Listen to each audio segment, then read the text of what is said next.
తిరుమల శ్రీవారి ఆలయంలో జనవరి 10 నుండి 19వ తేదీ వరకు వైకుంఠ ద్వార దర్శనానికి సంబంధించి తిరుపతి, తిరుమలలో సర్వదర్శనం టైం స్లాట్ టోకెన్లు జారీ చేస్తారు.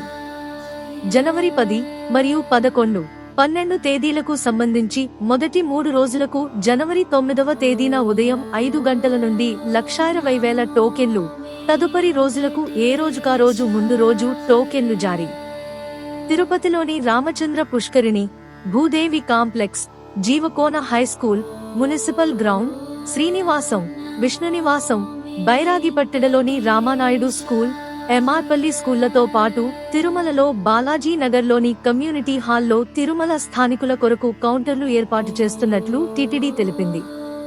తిరుపతిలోని 8 కేంద్రాలలో 87 కౌంటర్లు, తిరుమలలో 4 కౌంటర్లు కలుపుకుని మొత్తం 91 కౌంటర్లు ఏర్పాటు చేస్తున్నామన్నారు.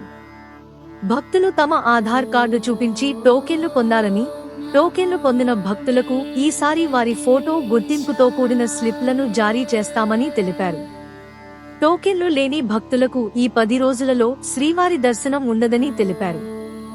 కౌంటర్లు ఏర్పాటు చేస్తున్న ప్రాంతాల్లో ప్రత్యేకంగా క్యూలైన్లు, బారికేడ్లు ఏర్పాటు చేస్తున్నామని, వేచి ఉండే భక్తులకు తాగునీరు, మరుగుదొడ్లు తదితర సదుపాయాలు కల్పిస్తున్నామని వివరించారు. సర్వదర్శనం టోకెన్ల కలిగిన భక్తులు తమకు కేటాయించిన సమయానికి తిరుమలకు వచ్చి స్వామివారి దర్శించుకోవాలని విజ్ఞప్తి.